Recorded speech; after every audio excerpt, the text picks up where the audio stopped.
Hello and welcome back to this week's episode of the Draw Pod. It's me, your host, Elyse. In this episode, I'll be chatting while doing this weird painting of a still life on Yupo, which is a really wacky paper, and I wanted to capture it for this podcast. If you're new here, this is a visual podcast where I draw something and chat with you as I go. You don't have to watch the YouTube video to know what's going on, and if you prefer to listen to it on a podcast app, it's available everywhere. If you want to watch the YouTube video, though, check out my channel linked in the description of this podcast. Also, if you would like to see the final image, check out my art Instagram at Elyse_draws. So, in this episode, we're just going to kind of be doing the usual rambling about art things that have been on my mind this week, talking about the painting you're watching. But before all of that fun stuff, we're going to do the usual weekly segments, which are my life update, an artist that I'm loving this week, and a book update. So as for a life update, I'm back in Austin this week after a short trip to Corpus Christi, Texas.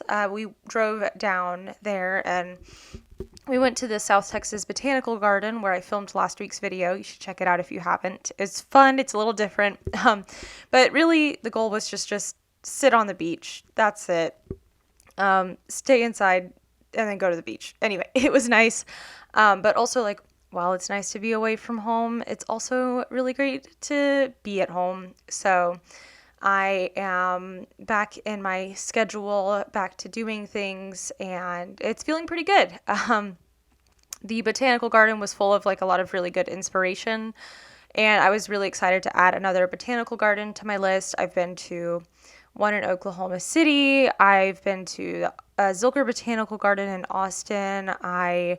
Where else did I go to one? I went to the San Antonio one. I'm trying to just kind of add them all to my collection, all these little visits. But I took lots of photos of plants and critters. Actually, they had some rescue snakes and iguanas and frogs, which were super cute.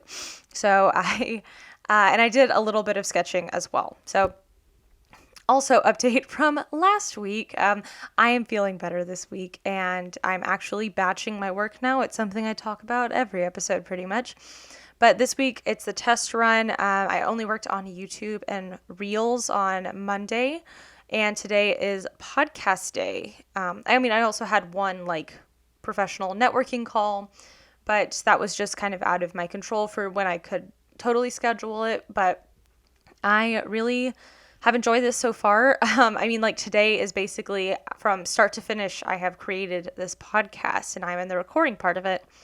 And I think this is a good thing to do. And then for Wednesday to Friday, I'm going to just be doing job searching. Tomorrow on Wednesday, I have I have two of these professional informational interview calls. And yeah, so hopefully this is a better way to organize my time, and I think it'll probably work out really well. And art is going to be happening every day, though. I think that's a good way of laying things out. I don't think it's a good idea to just have Saturdays are my art days.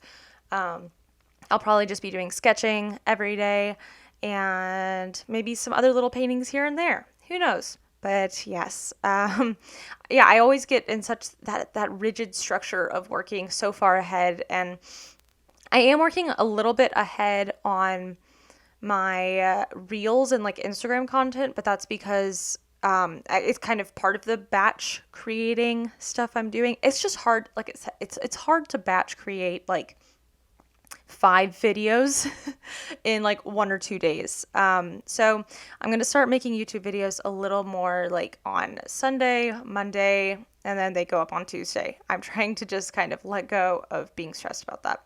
Anyway, the pace seems more sustainable. Anyway, also I'm almost at 1,000 subscribers as I'm recording this, although YouTube has really been leading me on over the past few days, as I think I've been stuck at 993, 994 for the past several days. And I'm come on, the growth I was experiencing leading up to this was very good. And I would have already been at 1,000 if that had kept up. So I don't know what YouTube's trying to do. But anyway, thanks so much for your support over the past several months. It's been so much fun to make this content and share it and interact with people in the community. So thank you.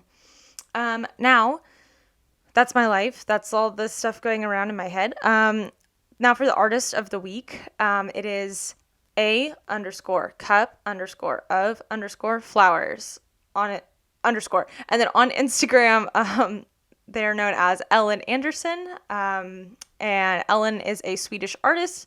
Ellen's work is so beautiful. I found this page during Peachtober, and Ellen's style and like the page's aesthetic is so unique with like how the drawings are presented. You have to check it out yourself to like see and understand what I'm talking about. Like the borders around the art, very cool. There's lots of gouache as well, and like watercolor paintings and digital work. And I'd say that Ellen's palette is very warm and earthy. Like I feel like there's not like a lot of true white going on in there, which is always kind of a challenge to incorporate, kind of have like more muted colors. I don't know. If you like that, if you like earthy and warm things and beautiful illustrations, you should check out A Cup of Flowers on Instagram. I'm linking it in the description of this podcast, and that's where I have all the other things that I talk about in the episode, so don't forget to check out the description. And for my book update, this month is Black History Month, and I wanted to spend it reading a bunch of books from Black authors in a variety of genres and hopefully discover some great authors to add to my reading list. I'm planning to do the same idea as well for like Women's History Month, Pride Month, and some of the other themed months and weeks of this year. I need to kind of look up a calendar and kind of plan out my books and what I'm going to do. Because I want to read at least 50 books this year, so I've got a lot of books open to read. I just started The Vanishing Half by Bennett. So far, so good. I started it last night. It's really nice starting a fiction book again. They are much more enjoyable for me to read than like nonfiction, like self-helpy stuff like Range that I read last week. I gave it a scathing review of 3 stars on my Goodreads. And yeah, I love fiction, and I always forget how much I love fiction, but it's important to read nonfiction too. And I'm hoping that this other nonfiction book I'm planning to read this month, I'm sure it will be really good because it's an autobiography. And once I finish Vanishing Half, I'm going to read the autobiography of Malcolm X. I have to wait, though, because of my whole keeping books on my Kindle past when they're due thing that I do, because like I get them from the library. I hoard them onto my Kindle, and then things get messy when I try to like read one book for too long. Anyway, it's a weird juggling act, but when you have like books like Range, like the really boring book that took me forever to read, you have to put up with it if you want to take advantage of the amazing library ebook program. Big shout out to our public library system. Anyway, I haven't read an autobiography in a really, really, really long time, and I'm looking forward to starting this one. I also have some more books that I plan to read this month, but if you know of any by Black authors that you think I should read, let me know and send me a message on my Instagram or comment on this video. So now we have gotten to the portion of the video where I do my art ramblings. This piece I'm working on, really strange. It's watercolor on Yupo. I use my Daniel Smith watercolors on this, I think it's 7x7 piece of Yupo that I ordered from Jerry's Artorama. I've worked with Yupo a little bit before. It's basically this plasticky, it's all I'm talking about on my Instagram this week. It's like this plasticky sort of waterproof paper, and like it doesn't absorb water. So I guess it's just like paint sitting on the surface, and it can just completely wipe off very easily without leaving anything. So it's used for a lot of promotional material as well, like flyers and banners. It's fun. I kind of hated it at first for watercolor, but then I discovered, as you can see here, that using a light box to put the image underneath what I'm painting actually helps me so much, because I feel like working in Yupo is about like placement of color, and then you don't really do a ton of blending. It's just kind of like layering and layering and layering, but in a different way than watercolor. I feel like maybe this will make me improve my watercolor skills, maybe by like doing this on Yupo, because I get all the base colors down, and I don't know. Anyway, it will make my art skills better in general, because it's like taking me way out of my comfort zone, and doesn't look super great. You should look up though like what other Yupo paintings look like. They also don't look super, super great. I mean, I'm still a newbie, so other people are better at it than me. But this is, it's very muddy, kind of. It's kind of messy, very drippy, because my light box is also at an angle. So the water was kind of dripping, but I think it's pretty cool. Overall, the most important thing is that I had a fun time with it, and it's not horrible to look at. So it is going up on my Instagram. Also, it's, this podcast. In my other video that I published earlier this week, I used ink, like an ink pen and graphite pencil, to draw on it. And that was fine. I forgot how it worked, or I literally hadn't touched it with pencil until when I pulled it out at the botanical garden. And I realized very quickly that the graphite, you can't just erase it. Pen is permanent on paper, and then graphite you can erase. It's great. That's not how Yupo works. It's just everything is on the surface. It's sort of somewhat like painting. If you're doing digital art, it's kind of like if you just were working on one layer and you didn't, you weren't able to go back and go underneath and make things look clean. It's so weird. It's hard for me to explain it without you trying it for yourself, and you'd probably hate it too if you tried it out. Anyway,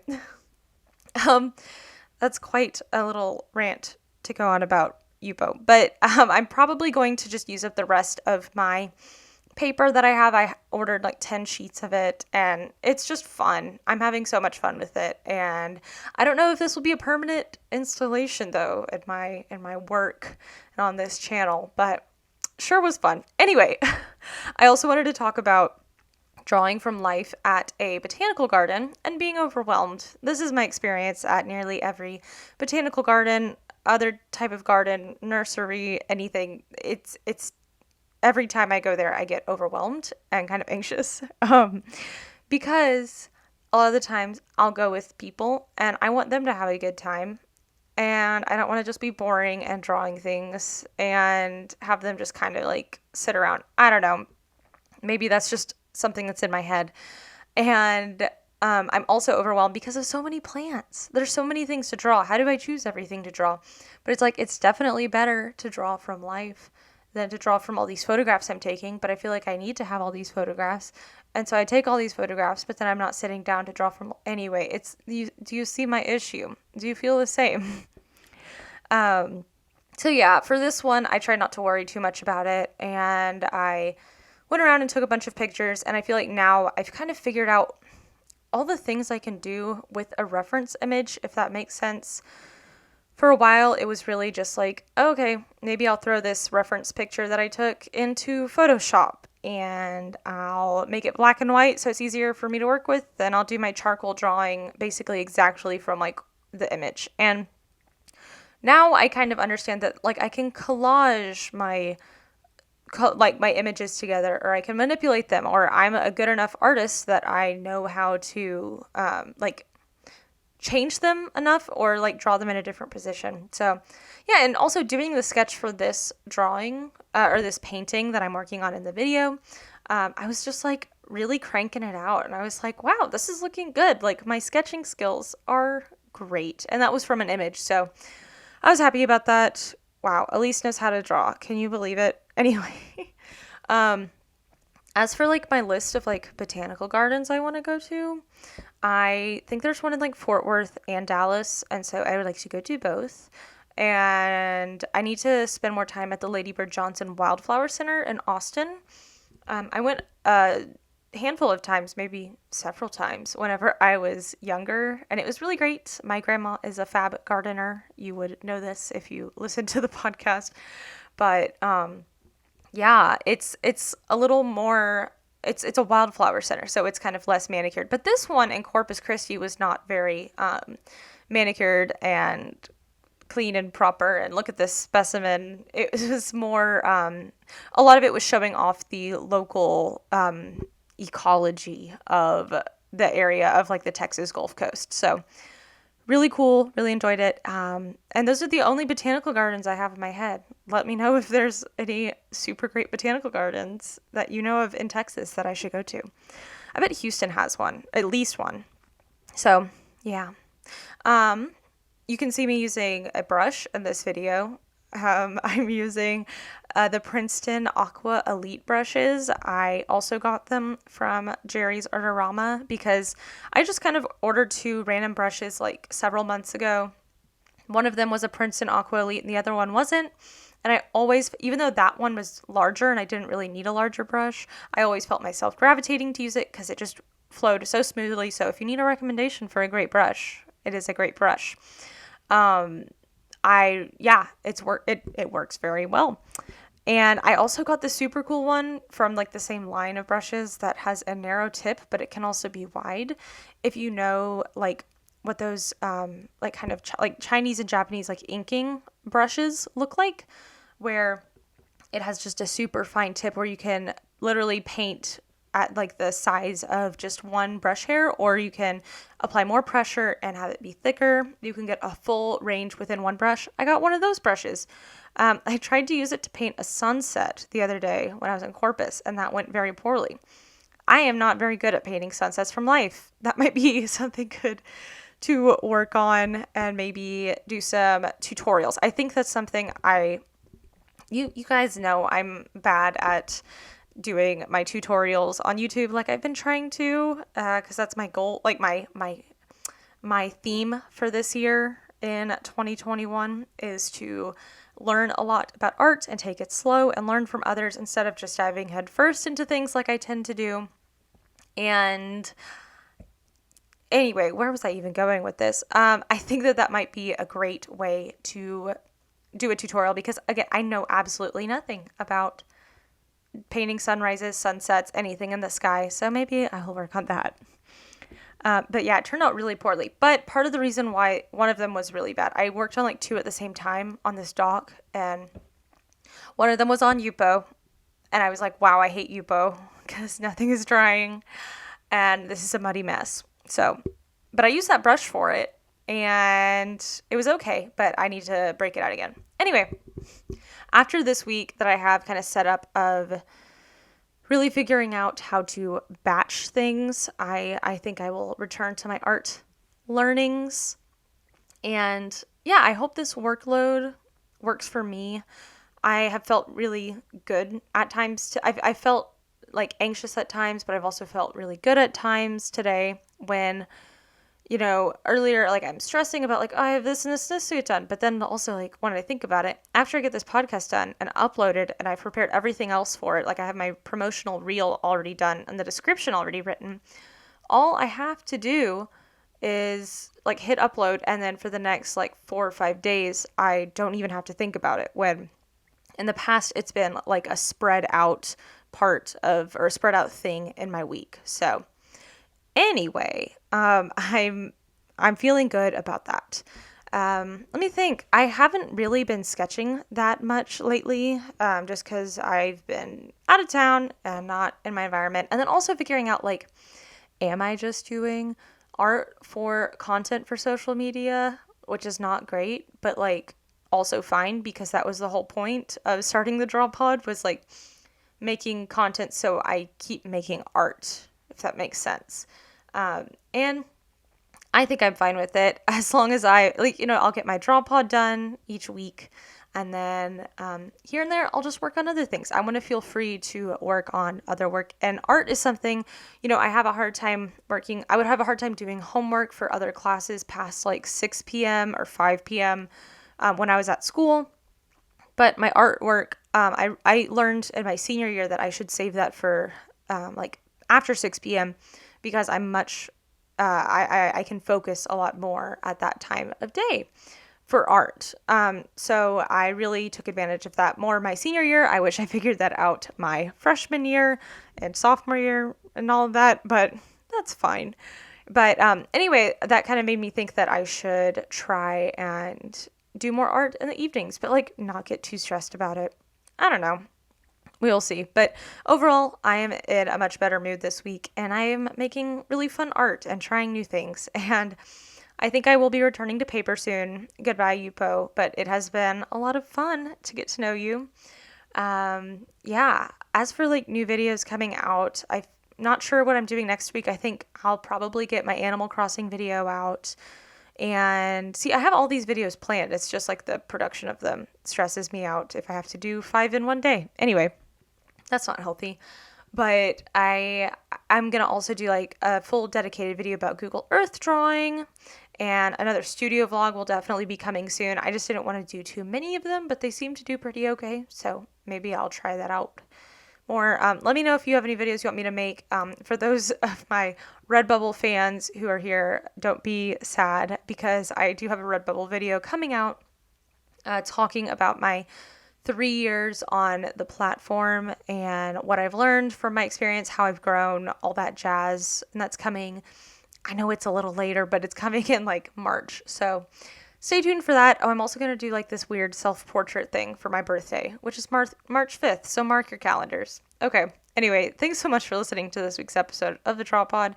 I appreciate you and your ears, and don't forget to like this video or rate it on Apple Podcasts. It helps me out a lot. And what else do I want to say? Check this out on my art Instagram. This image, it looks okay. I went over it with like a liner at the end, and I think it looks good. I don't know. I kind of like this here. If you like squint at it, it looks like the still life from the image, but meh. Anyway, thanks so much for listening. I'll see you next Saturday for the next episode of the Draw Pod, or if you want to check out my YouTube channel, I'll have another video coming out next Tuesday, and talk to you later. Bye.